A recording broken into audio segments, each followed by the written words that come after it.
I'm Lady. Lady. Oh, alam ko, babae ka eh, lady. Daw? Alam ko, babae ka, kaya lady. Oh. First name niyo po, anong first name mo? Malu. Ah, Malu. Ano apelyido? Muwang. Ayun na naman siya, oh. Maluwang. Parang yung joke mo sa akin ng nakaraan. Saglit lang po. Tumawag ka na po ba dito dati? Opo, August. Wait Ah. lang, DJ. Last August last Nagloloko yung year. aking mahiwagang... Okay. So, Malu yung pangalan mo, Wang yung apelyido. Nagpa-line na po ba kayo? Last August, ma'am? Yung gusto ko sana mga, 50 pataas yung Yung nakausap niyo po ba last year? Ilang taon? Hindi, yung nakausap ko, sabi niya, 45 lang siya, pero sa totoong buhay, mas matanda siya sa akin, nagpipiling bata. Yun naman po pala eh. Edi, mas okay naman po pala yun kasi gusto mo 50 plus eh.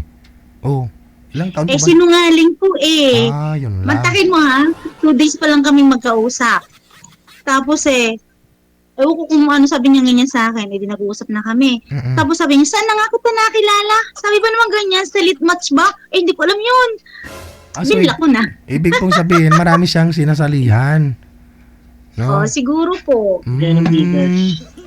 Okay. Mas okay na rin po yun, no? Na block mo na. Mm. Ngayon, magpapaline up ka Ganun ulit. lang. Sana.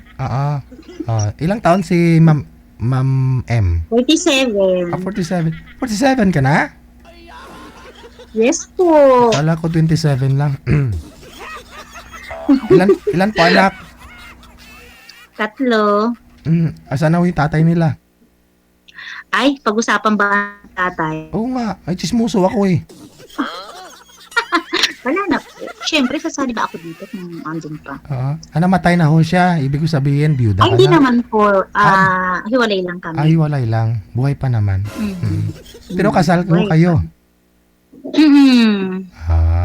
Depende na to sa makakausap mo kung okay lang sa kanya, kasal Yes. ka. No? Basta mas matanda sa akin. Sige. Tsaka hindi masyadong sinungaling. Konting sinungaling lang. Huwag masyadong madami. Oo. Napawa ko, mama. Baka may mga viewers tayo dyan na gusto ka makausap. Sige Okay. po. Mula po sa May Nueva Ecija, si Miss Malo Wang, yung apelyido, Wang. 3 anak pa. Kasal nga lang, pero baka beat ninyo ha. Akyat lang po kayo dito, PM lang po kayo sa hotline natin.